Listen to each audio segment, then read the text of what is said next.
Grizzlies and the Dubs just went final, but this one was decided about an hour and a half ago. 134-95 is your final as Golden State called off the Dogs, took out the starters, and recognized that this is a 3-2 series now following a 39-point loss, which is the largest margin of defeat in a playoff game in the Steve Kerr tenure. But Steve Kerr did not coach this one as he is still out in health and safety protocols. Don't know if he'd be worth 39 points, though. Desmond Bane, Jaren Jackson Jr., Tyus Jones, all going for 29 points, leading the way for the Grizz. All right, joining us now to break it down, the coach, Avery Johnson, our NBA analyst. Coach, I see a nod in your head here. This one was decided well before that final horn sounded. It's just worth one here on the series score, but how much stock do you put into the means by which this game ended? Yeah, this could be very concerning for the Golden State Warriors. I had the Warriors actually closing this out and winning this game tonight, but they basically got destroyed.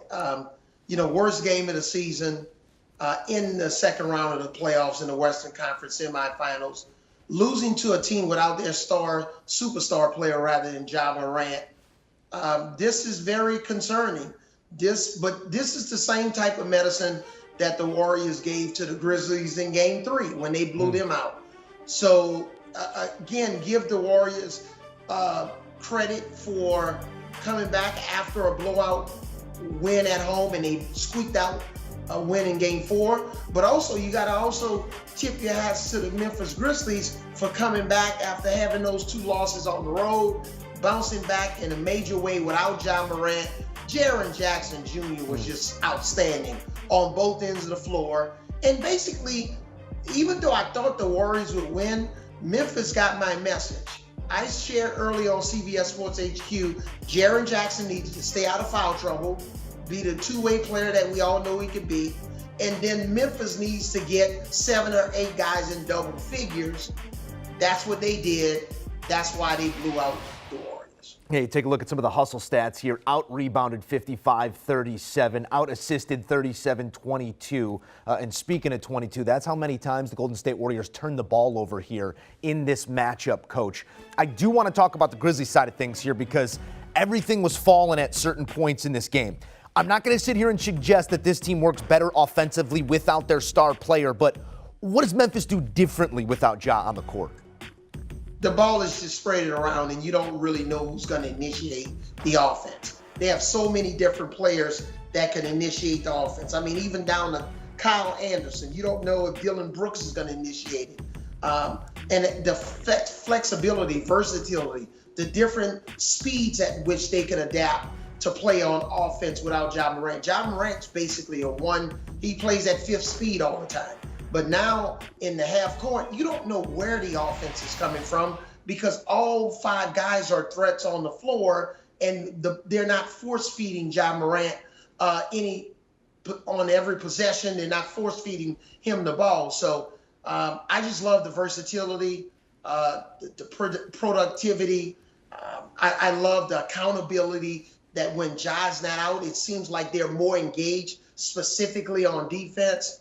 So give Memphis credit. They held this serve at home court. Now this game goes back to Golden State for Game 6. And we'll see if Golden State can kind of reinvent themselves and get back to the way they were playing in Game 3. Yeah, and in Game 4, that matchup, Golden State didn't necessarily blow the doors off of Memphis here. Ended up taking the lead for the first time in that game with 47 seconds left. So we'll see if they can use that home crowd to their advantage. But to your point, 7 players on Memphis in double figures, 2 more with 9 points. So spreading it out is an understatement, Coach. I don't want to – go ahead, yeah. Joe, they almost needed – Eric Musselman, the Arkansas coach, was there tonight to watch his former player Moses Moody. So they almost needed Eric Musselman's defense to help the Warriors tonight because he was my last coach in 2004 with the Warriors before I retired. So they needed Eric Musselman. Since they didn't have Steve Kerr, maybe Eric Musselman could have moonlighted as a coach tonight to help the Warriors. I'm glad that one coach is talking about another coach because I do want to talk about the coaches here on the Golden State side. No disrespect to Mike Brown because change is hard,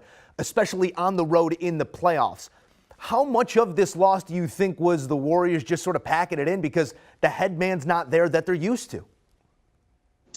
Yeah, a lot of times when a team loses, you always want to blame that team. We got to give Memphis credit. Memphis basically played the old grit and grind type of basketball that they used to play with Zach Randolph and those guys, and they bully ball on defense. And you said the rebounding disparity.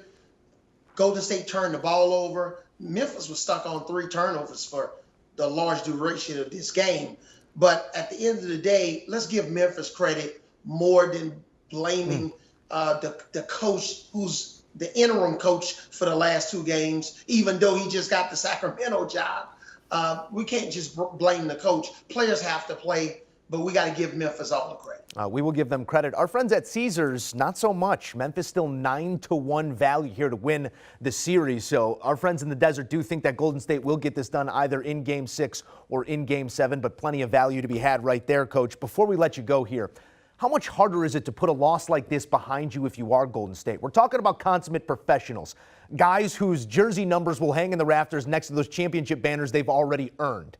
Do you see them having any issue kicking off what this game did to them as they head home? I've been in this situation before. On the flight back to San Francisco, the Warriors will not, the players, they will not watch this film. There's nothing really to learn from this film. Those were a bunch of impersonators out there on the floor. That wasn't the real Steph Curry, Klay Thompson. Jordan Poole only had 3 points, 1 for 6 from the field. So that wasn't a real Warriors. So you have these nights where it's a blimp on the radar. You didn't play your best. The other team significantly overachieved. So the Warriors players, they'll put on the headphones, they'll watch some Netflix movies, and they'll get ready for the next game. But there's not much that they're going to learn from this game, except they're going to have to bring more energy, focus, concentration, because the effort, the physical and mental preparation that they brought into Game 5, that can't happen back at home for Game 6. So the coaches will figure out a way. Maybe Steve Kerr will come out of health and safety protocols, and he'll be the knight in shining armor. But the players won't spend much time watching this film. It is skip intro on to the next episode for the Dubs, and the Grizz still alive 3-2 heading back to Golden State. Coach, we thank you. Thanks, Joe. Do you want a sports network that delivers everything that matters about the game? The highlights, the picks, the instant analysis, no yelling, no fake debates, no politics.